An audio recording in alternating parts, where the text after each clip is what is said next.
So we're going to show you proper splint technique for lower extremities.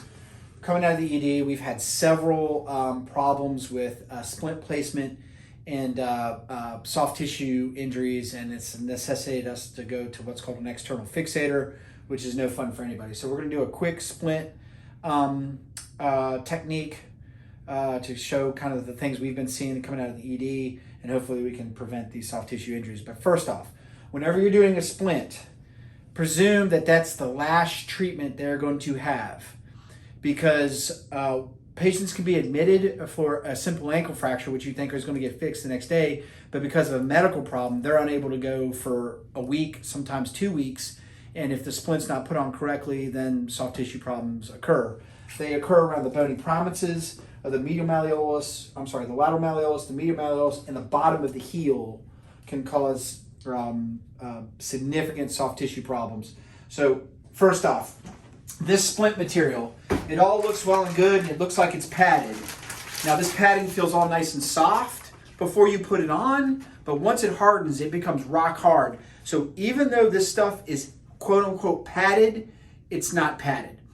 Also, the ends, when they dry right here, these things become very sharp. So whenever you do these things, you want to fold them away from the patient so that this is a nice soft edge. But remember, this is not padded. It's got padding, but it's not padded. So the first application is going to be with cast padding.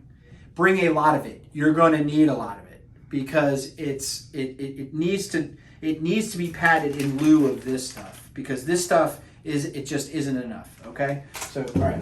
So come on over here, Joe. So Brian's going to hold the leg like this. When you're splinting an ankle fracture, you bend the knee so you can get the ankle in neutral. Hold my toes. So when you're doing this right here is not enough. All right? This is nothing. So when you're wrapping this stuff on, there's a bare minimum of 3 layers, and we're going to show you how to put it on so that you get enough padding. Keeping special attention to the lateral malleolus, the medial malleolus, and the heel, because these are areas with relatively low skin coverage, okay? Or no fat underneath. So 1, 2, 3, that's enough to get the toes there. Now when you come under the heel and do that, there's several things you can do to help this so it's not so bulky in the front. One is to wrap over like this, and this can be very difficult while holding a reduction, and then come around the whole thing so it doesn't bulk up in the front. Okay, so you saw that, folding it back and forth and then wrapping it and bringing it in the front. Another thing you can do is multiple 4x4s at the base of the heel, and you don't need many, I mean about that many, and these can be unsterile, that go under the heel so that you can come up here and grab it, and then you've offloaded the heel.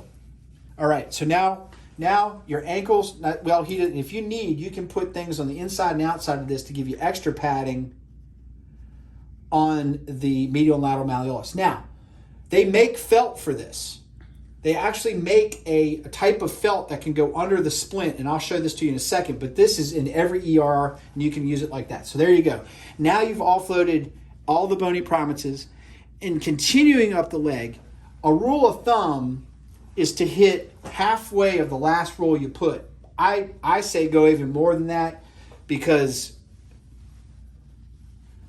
you got plenty of this stuff and it's cheap. All right? So for an ankle fracture, you want to take this all the way up to just below the tibial tubercle. And we always wrap distal to proximal, because you don't want to trap blood in the vessels, all right? So now we've got multiple wraps. Pay special attention to the top, because I'll show you once we put the plaster on or the prefabbed splint, these areas are also where it turns can be areas. So here we go. We've got the leg, and this is a lot of padding, and you should feel this as soft, okay? So the next step for an ankle is a posterior splint, and we can do that. You measure it out however you want to measure it out.